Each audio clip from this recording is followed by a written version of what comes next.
When we started the journey to create Last Sentinel, we knew we were going to face some incredible challenges. Building a new studio and team, constructing a brand new AAA IP all at once. I mean, it's pretty out there.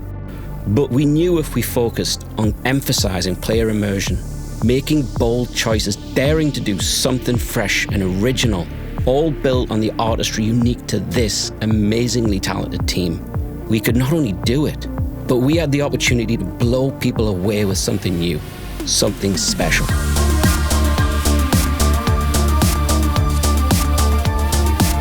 Immersion is everything in games. To really achieve that, though, there's a ton of work, countless hours of research, before you can even conceptualize a single mission or write a single line of narrative. And for us, that research began immediately. We are working on something ambitious. Never been done before. We're building our team from the ground up. We finally get to show what we've been working on.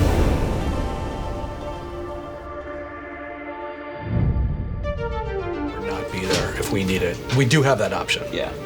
I think that's just something, get it in game, we'll see what it looks like. We may need to pivot. Just random people with laser beams? I think one thing that I think even a lot of people in the studio forget right now is, we embarked on this thing quite a while ago. In December of 2019, I started conceptualizing what the game could be, very, very broadly. Ken and I get together and we spend about a week together. And then all of a sudden, the whole world shuts down.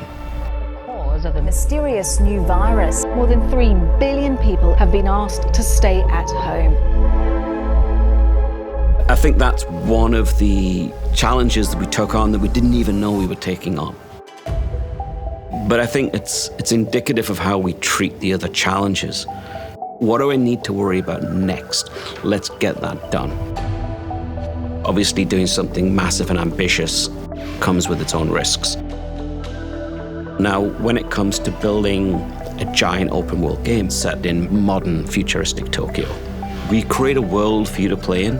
Now, we're a heavy narrative-based open world, which means we have a through line of pretty incredible story. I'm scared, Mommy. Please. It's going to be okay. But outside of that, there's an immersive ambient world to experience. You want to go just hang around in the streets, you want to drive around in the roads, you want to roam off into the mountains, you want to meet fantastic, interesting, dangerous characters around the world. Go experience this, go play, go find your own story.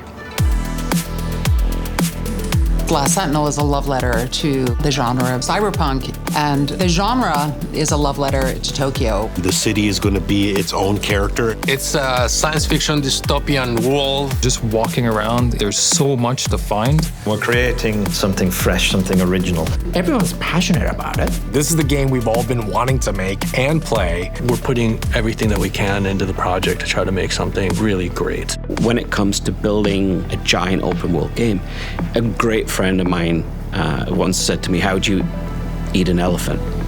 One bite at a time. We were going to look at KG's, so let's look at KG's Sanctuary. Yes, the area, backstory. I think the whole pretense and the principle of games is that you don't want to be pulled out of that, what we call immersion. Like, you want to stay in this believable world. What I'm hoping from Last Sentinel is the player can just pick up the controllers and just explore every nook and cranny. There's so much in the game that they can explore that the player can just get lost in the world. Our job as the environment art team is to, deep dive to see what Tokyo is, right? And making sure we can translate that vibe, that look, that feeling of a certain district into the game. So we'll have a lot of downtown spaces like Akihabara, Shibuya, Shinjuku. What makes us a little bit different, I think it's really the grounded aspect.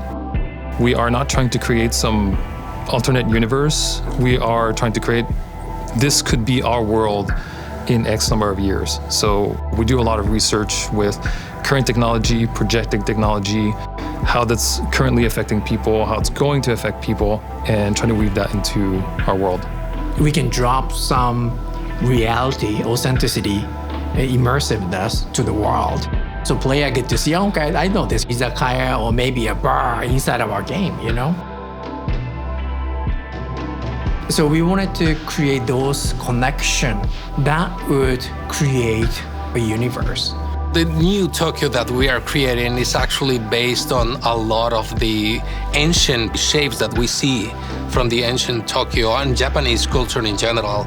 How do we develop that into a futuristic city, or how do we implement those elements or shapes into futuristic buildings, for example, in architecture?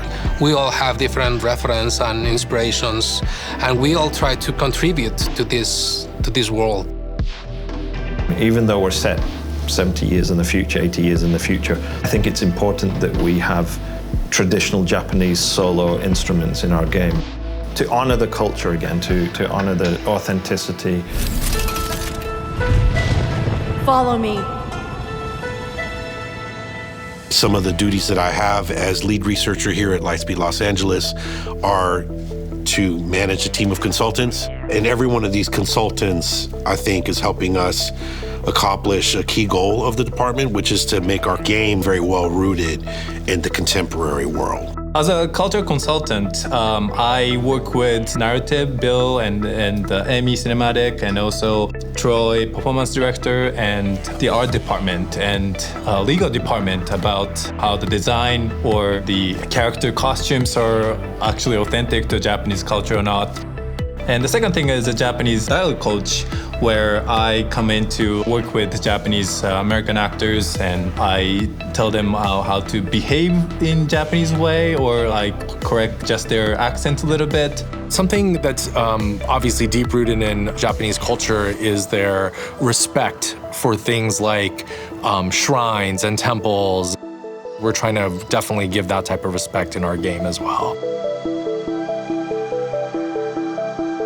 Are you almost done? Yeah, he's almost done. It's really good. There's a gamer. What is a game that I'm immersed in? It's the one where I'm not worrying about what time it is. I'm not worrying about what I'm doing next. I'm not thinking about what is the control system of this game. I'm not pulling up the map to see where I want to go next. You get to come live this for a little while. You take a break from the rest of your world. Come live in this world for a little bit.